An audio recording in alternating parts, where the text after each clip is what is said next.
मित्रों नमस्कार। Political idea के आज के इस अंक में आप सभी दर्शकों का बहुत बहुत स्वागत है। मित्रों, कल दिल्ली में विधानसभा का चुनाव होने जा रहा है। 8 तारीख को वहां का परिणाम भी आएगा। कल मैंने जो वीडियो बनाया था उस वीडियो में मैंने कहा था कि अरविंद केजरीवाल को हराना मुश्किल ही नहीं नामुमकिन है।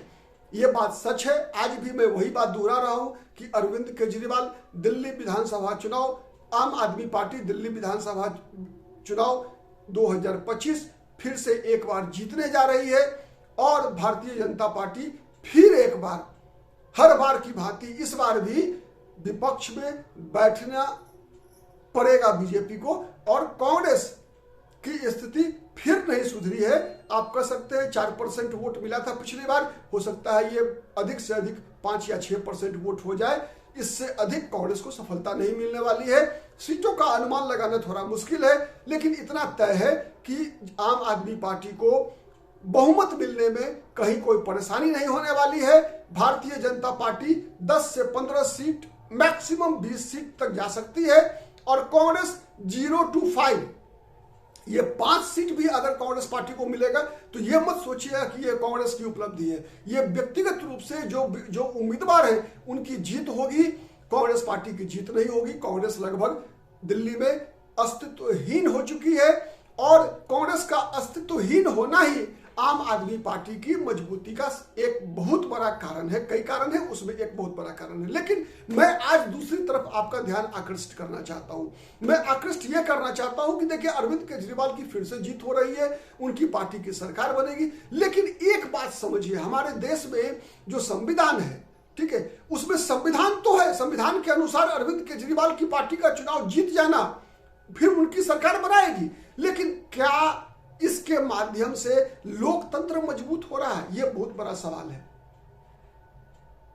जिस प्रकार का आरोप अरविंद केजरीवाल और अरविंद केजरीवाल के सहयोगियों पर लगा शराब घोटाला में, जिस प्रकार से अरविंद केजरीवाल, मनीष सिसोदिया, मतलब आप अनुमान लगाइए कि मुख्यमंत्री और उप मुख्यमंत्री दोनों को जेल में रहना पड़ा।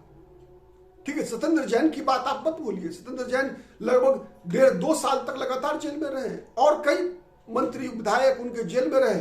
ठीक है, कई पर बहुत ही गंभीर आरोप लगे हैं। उसके बावजूद आम आदमी पार्टी का जीत जाना लोकतंत्र के लिए शुभ नहीं है। अगर आम आदमी पार्टी आज जीतती है दिल्ली का फिर से चुनाव, तो इसका मतलब माना जाएगा कि हिंदुस्तान की राजनीति में, भारत की राजनीति में भ्रष्टाचार कोई मुद्दा नहीं है। अगर इसी प्रकार से भ्रष्टाचारी, ठीक है, रेवड़ियां बांटकर, चुनावी समीकरण, जातिगत समीकरण, धार्मिक ध्रुवीकरण कराकर अगर चुनाव जीतने लगे तो फिर भ्रष्टाचार पर, लोकतंत्र पर कितना मजबूत रहेगा समाज हमारा राज्य कितना मजबूत होगा, देश कितना मजबूत होगा, आप इसका सहज ही अनुमान लगा सकते हैं। ठीक है, ये एक राष्ट्र के लिए बहुत बड़ी चिंता की बात है, नंबर 1। नंबर 2, एक और विषय में आपके तरफ आपका ध्यान दिलाना चाहूंगा कि देखिए, अरविंद केजरीवाल की जीत इस बार यह भी साबित करेगी कि कांग्रेस फिर से मजबूत नहीं होगी देश के अंदर। व्यक्तिगत रूप से मेरा मानना है कि राष्ट्रीय स्तर पर कम से कम 2 प्रमुख राजनीतिक दल होना चाहिए। ऐसा राजनीतिक दल होना चाहिए जिसकी दृष्टि राष्ट्रीय हो, वो क्षेत्रीय दलों की तरह व्यवहार नहीं करे।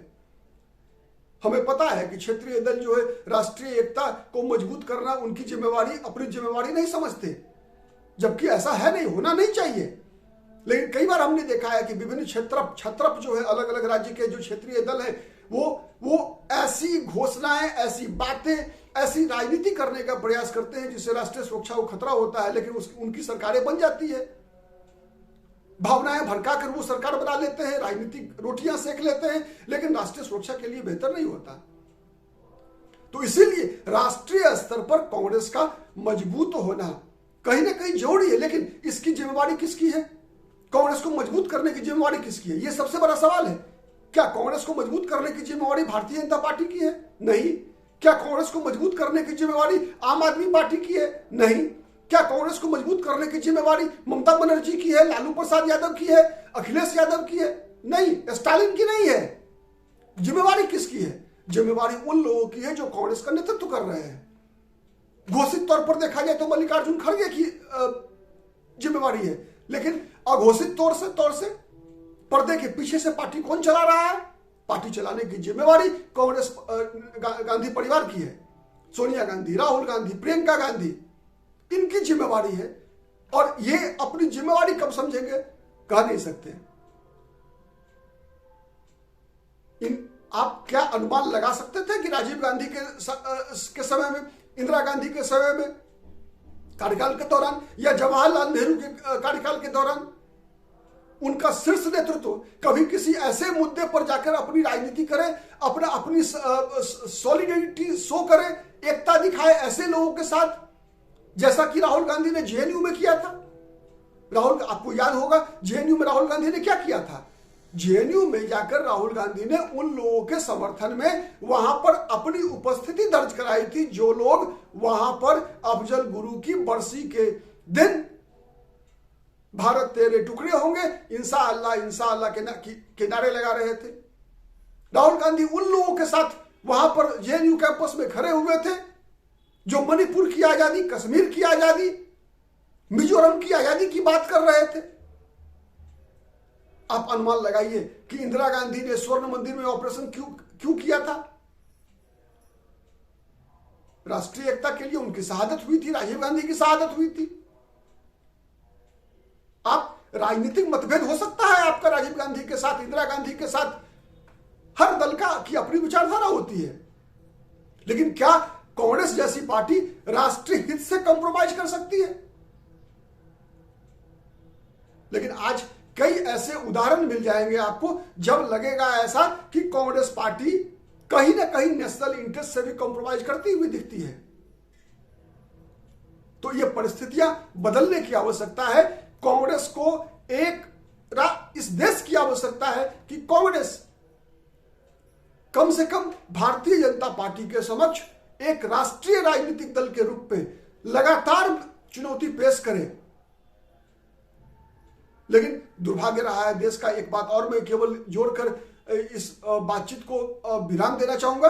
दुर्भाग्य रहा है इस देश का कि जब तक कांग्रेस राष्ट्रीय दल के रूप में देशव्यापी हुआ करती थी, बहुत ही मजबूत हुआ करती थी, दुर्भाग्य से कांग्रेस का उन दिनों भी मुकाबला करने के लिए दूसरा कोई राजनीतिक दल राष्ट्रीय स्तर पर ऐसी नहीं थी जो कि कांग्रेस को मजबूती दे सके। और यही कारण रहा कि कांग्रेस के अंदर एक तरह से ऑटोक्रेसी आप कह सकते हैं, एकाधिकारवाद का जन्म हुआ।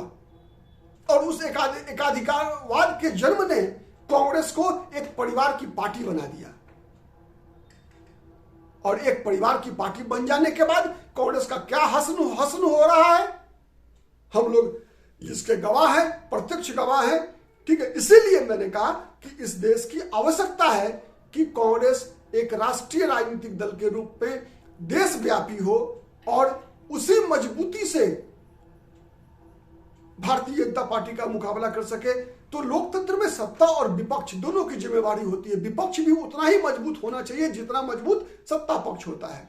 और जब ऐसा नहीं होता, इम्बैलेंस होता है, तो लोकतंत्र कमजोर होता है। याद कीजिए 1975 में आपातकाल क्यों लगा? इसलिए लगा था कि विपक्ष मजबूत नहीं था। अगर विपक्ष मजबूत होता तो किसी भी कीमत पर इंदिरा गांधी वो साहस ही नहीं कर पाती देश में आपातकाल लागू करने के बारे में। ठीक है, तो इसीलिए मैंने कहा कि अरविंद केजरीवाल का चुनाव जीतना देश के हित में नहीं है। उससे बेहतर होता कि वहां पर अरविंद केजरीवाल हार जाते, लेकिन कांग्रेस मजबूत हो जाती। सरकार किसी की भी बनती, लेकिन कांग्रेस का मजबूत होना आवश्यक है। क्योंकि हमने देखा है जहां जहां आम आदमी पार्टी गई है वहां वहां कांग्रेस हारती गई है। आम आदमी पार्टी ने जितना भी वोट काटा है वो कांग्रेस का वोट काटा है। कांग्रेस, चाहे वो गुजरात रहा हो, गुजरात में देखा आपने, इस बार भी कांग्रेस की पराजय का सबसे बड़ा कारण आम आदमी पार्टी थी। गोवा में कांग्रेस की पराजय का सबसे बड़ा, आम आदमी पार्टी को वोट बहुत कम मिला, लेकिन इतना मिला जिससे कि कांग्रेस को हराने में सक्षम हो गए, एक माहौल बनाने में सक्षम हो गए। पंजाब तो कांग्रेस से छीन ही चुकी है आम आदमी पार्टी, दिल्ली में निस्तानाबूद कर चुकी है कांग्रेस पार्टी को। मैं फिर दोहरा रहा हूं, इस कांग्रेस को बचाने की जिम्मेवारी आम आदमी पार्टी की नहीं है।